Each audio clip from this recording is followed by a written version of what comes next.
J'ai créé une chaîne de vlog il y a 2 mois et ça a complètement changé ma façon de faire dans mes journées. Ça a boosté ma productivité, ça a amélioré mon aisance à l'oral et ça m'a permis d'avoir une discipline accrue parce que tous les jours, je fais une vidéo pour cette chaîne. Je vais vous expliquer tout dans cette vidéo. Alors ça faisait longtemps que j'avais envie de créer une nouvelle chaîne, de voir ce que ça faisait de repartir de zéro. Sachez que la chaîne Aurélien Gallet est une chaîne qui a du mal à trouver son public étant donné qu'elle a beaucoup d'années et que j'ai fait un peu tout et n'importe quoi. En fait, au début, je faisais du contenu professionnel, ensuite j'ai fait du divertissement et après je suis revenu vers du contenu professionnel. J'ai mis des vidéos, supprimé des vidéos, des choses qui n'avaient rien à voir ensemble. Résultat, cette chaîne est en train de mourir et j'essaye de la rattraper en ce moment avec du SEO. C'est pour ça que je fais pas beaucoup de vues sur mes vidéos, en tout cas sur YouTube, mais j'ai envie de me prouver à moi-même que c'est possible de rattraper le temps perdu et de rattraper l'algorithme avec des techniques.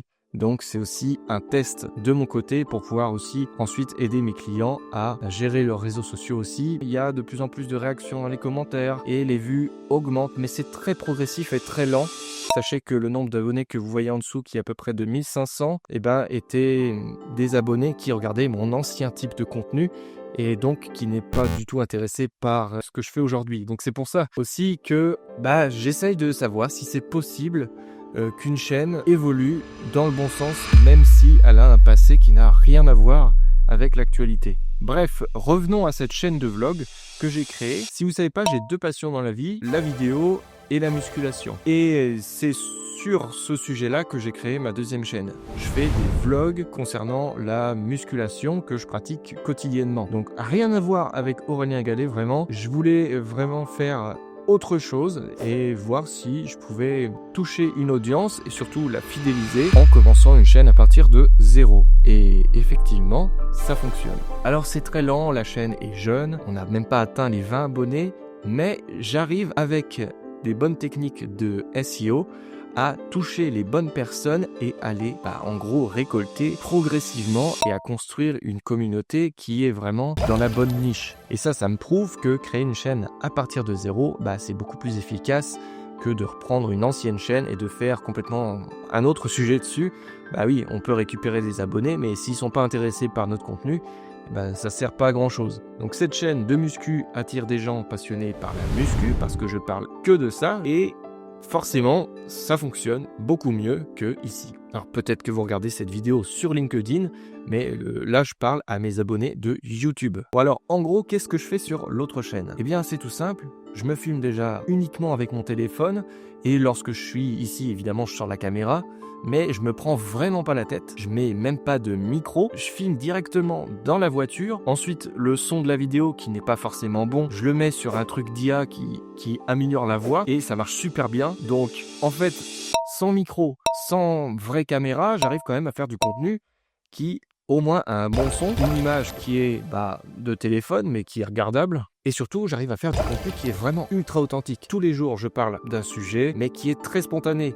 Rien n'est écrit, tout sort de ma tête spontanément et c'est ce qui fait que les vidéos sont toutes différentes mais parlent tous du même sujet, de la même ligne éditoriale, à savoir la musculation. Donc en gros le matin, je me filme dans ma voiture, je parle, ensuite je filme ma séance et ensuite je reparle dans la voiture et c'est ce passage-là, je le mets par-dessus la séance, en picture in picture.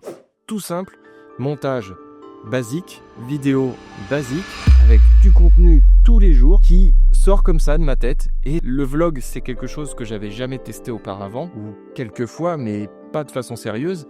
Et là, le fait de faire des vlogs quotidiens, déjà ça me permet d'améliorer mon aisance à l'oral parce que je m'entraîne à parler devant une caméra, mais genre tous les matins, et ça améliore aussi ma discipline. Alors déjà que le sport est un booster de discipline parce que tous les matins je me rends au même endroit en voiture plutôt que de faire le trajet déjà tout seul, je mets la caméra, je parle, ça me prend pas plus de temps.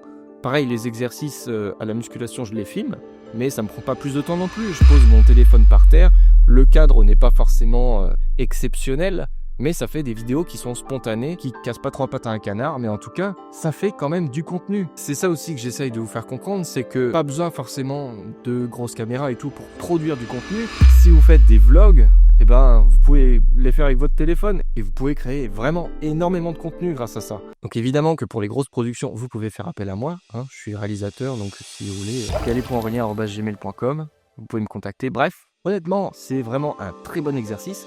Et ça permet de créer une communauté à partir de zéro. Les gens avec qui je parle dans les commentaires sont vraiment ultra ciblés et ces personnes peuvent aussi m'aider dans ma pratique du sport parce que ils mettent des commentaires qui sont constructifs et même ces commentaires-là me permettent de faire du contenu encore puisque je fais des vidéos en répondant à leurs commentaires. Donc en fait, il y a un potentiel de création grâce à cette chaîne de vlog qui est presque infini parce qu'en fait, il y a toujours quelque chose à dire. Le matin, je vais au sport, je raconte ma vie et c'est ultra spontané. En même temps, je fais des liens avec la musculation, il y a l'entraînement qui se passe et tous les jours, je refais pareil. Alors pour avoir de l'avance au cas où si je fais pas une vidéo pendant un jour, je publie une vidéo toutes les 48 heures, ce qui fait que tous les jours je tourne, mais tous les jours je ne publie pas. Et donc, chaque jour de la semaine, je prends un jour de plus d'avance au niveau du contenu pour ma chaîne YouTube. Et donc, il y a plein de contenus programmés en l'espace de 2 mois. J'ai vachement d'avance. Et donc, si j'ai envie, je peux pendant une semaine ne rien tourner et avoir quand même de l'avance. Et la chaîne fonctionne comme ça, elle s'autogère puisque tous les contenus sont programmés à une nappe précise une fois tous les 2 jours. Résultat, la chaîne est presque autonome et la seule chose que je fais, c'est que dès que j'ai fait un contenu, je le publie et j'ai pas d'autre chose à penser. Par contre, j'ai beaucoup pris soin du SEO sur cette chaîne et parfois ça fonctionne moins, ça dépend du sujet, s'il intéresse ou pas. Mais la plupart du temps, ça fonctionne bien et pour ça, j'utilise ChatGPT pour m'aider. Je fais la transcription en texte de ma vidéo automatiquement avec Premiere. J'exporte le fichier texte et je copie-colle les sous-titres sur ChatGPT en lui demandant de me créer un titre, des instructions pour faire la meilleure miniature, tous les tags à mettre et en fait c'est lui qui fait tout ça à ma place. Ensuite je copie-colle tout et ça me permet de gagner énormément de temps. Vous imaginez bien que faire des vlogs quotidiens et devoir gérer tous ces aspects-là qui sont un petit peu contraignant parfois parce que ça demande beaucoup de charge mentale de devoir créer le meilleur titre, chercher les bons mots-clés, tout ça. Et maintenant, ChatGPT peut faire ça pour vous. Donc, tous les jours, ça m'aide à publier mes vidéos sans trop me poser de questions. La seule chose que j'ai à faire, c'est créer la miniature avec les instructions que me donne ChatGPT. Et aussi un peu de créativité, forcément. Vous imaginez bien. Mais le but, c'est pas forcément de soigner l'aspect artistique sur cette chaîne, c'est de s'entraîner à créer du contenu, quoi qu'il arrive, et à faire un petit peu de quantité, mais grâce à ça, cibler la bonne audience et créer quand même du contenu intéressant. Donc voilà, je suis super content d'avoir créé cette chaîne. Elle n'est pas prête de s'arrêter. Je peux enfin parler de mes 2 passions sur YouTube. Sur cette chaîne, la communication vidéo, l'aspect freelance, tout ça. Et sur l'autre chaîne, l'aspect musculation qui occupe vraiment une grande partie de ma vie. C'est vraiment 2 véritables passions. Et je peux enfin créer là-dessus. Je ne vais pas forcément vous demander d'aller vous abonner à l'autre chaîne parce que je ne sais pas si vous êtes intéressé par ce sujet. Dans le doute, je mets quand même le lien dans la description si vous voulez aller jeter un œil. Il y a une vidéo tous les 2 jours. Si vous voulez faire appel à mes services, n'hésitez pas à me contacter à galé.aurélien@gmail.com. Je suis sûr de pouvoir vous trouver une solution. Si vous avez un projet vidéo, live, tout ça, vous pouvez me contacter. Je suis spécialisé là-dedans. J'ai déjà accompagné beaucoup de personnes à améliorer leur communication vidéo à travers des films d'entreprise, tout ça, des trucs très poussés. Pareil, dans la description, vous retrouverez mon portfolio, donc n'hésitez pas à aller voir ça. Avant de partir, mettez un petit pouce bleu, ça encourage vraiment la chaîne et abonnez-vous si vous êtes intéressé par tous ces sujets-là. À la fin de chaque vidéo, il y a mon auto-promo, mais la majeure partie des contenus sont faits pour vous permettre aussi de vous améliorer et d'en apprendre un peu plus sur la communication vidéo et l'aspect entrepreneurial, freelance de mon métier. Je peux faire des partages d'expériences et c'est des contenus qui peuvent aider les gens qui sont à peu près dans la même situation que moi. Voilà, je vous remercie toutes et tous d'avoir visionné cette vidéo et à bientôt.